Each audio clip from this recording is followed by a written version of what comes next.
It has been a few years since the spirited debates filled our news feeds and town halls. On one side, voices called for defunding the police, a concept that for many conjured images of lawlessness, while for others, it represented a chance to reimagine community safety. Simultaneously, though less loudly discussed at the time, rumblings began about the future of a vital, yet often invisible, government agency, the Federal Deposit Insurance Corporation, or FDIC. To understand the connection between these seemingly unrelated topics, let's think about what defunding truly means in both scenarios. When people advocated for defunding the police, it wasn't always about abolishing law enforcement entirely.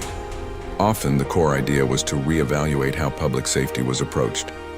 They argued that police were being asked to handle issues they weren't best equipped for: mental health crises, homelessness, school discipline, and that by redirecting funds towards social services, education, and community programs, the root causes of some crime could be addressed, leading to safer communities overall.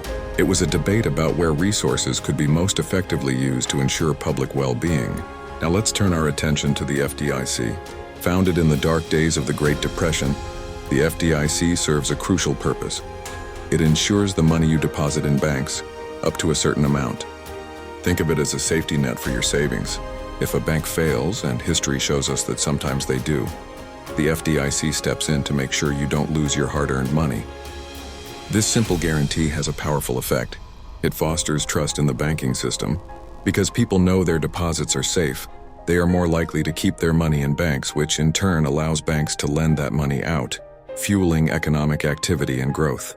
Without this confidence, a mere rumor about a bank's stability could trigger a bank run, where everyone rushes to withdraw their funds, potentially causing even healthy banks to collapse. Recently, there were discussions about potentially scaling back the role or resources of the FDIC. To some, this might seem like a minor bureaucratic adjustment, but to others, the concern was that weakening the FDIC would be akin to defunding the financial security of everyday Americans. Just as defunding the police raised fears about a potential breakdown in public safety, weakening the FDIC raised concerns about the stability of our financial system and the safety of our savings. Consider the Truth in Savings Act, TISA. This important piece of legislation, which is part of the FDIC framework, ensures that banks clearly disclose the terms and conditions of their deposit accounts, things like interest rates, fees, and how those rates are calculated. TISA empowers individuals to make informed decisions about where to put their money. If the FDIC's role were diminished, the enforcement and importance of such consumer protections could also be at risk. So how can we connect these dots for the general public? Imagine your savings as your financial safety. The FDIC is like the strong foundation under your house, protecting it from storms. Weakening the FDIC is like weakening that foundation. The house might still stand for a while, but it becomes much more vulnerable when trouble hits.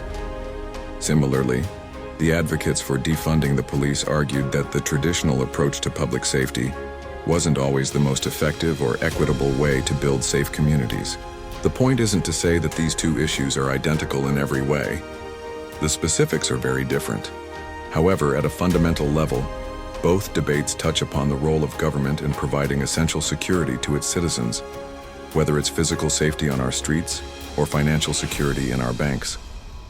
For those concerned about the potential weakening of the FDIC, the argument is that it would be a step towards defunding the peace of mind and financial stability of the American people, making them more vulnerable to economic shocks, just as opponents of defunding the police feared it would make communities more vulnerable to crime.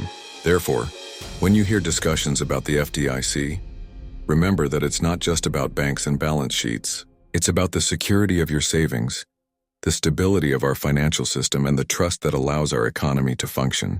In that sense, any actions that could undermine the FDIC could indeed be seen as a move that potentially defunds the financial well-being of the nation's citizens.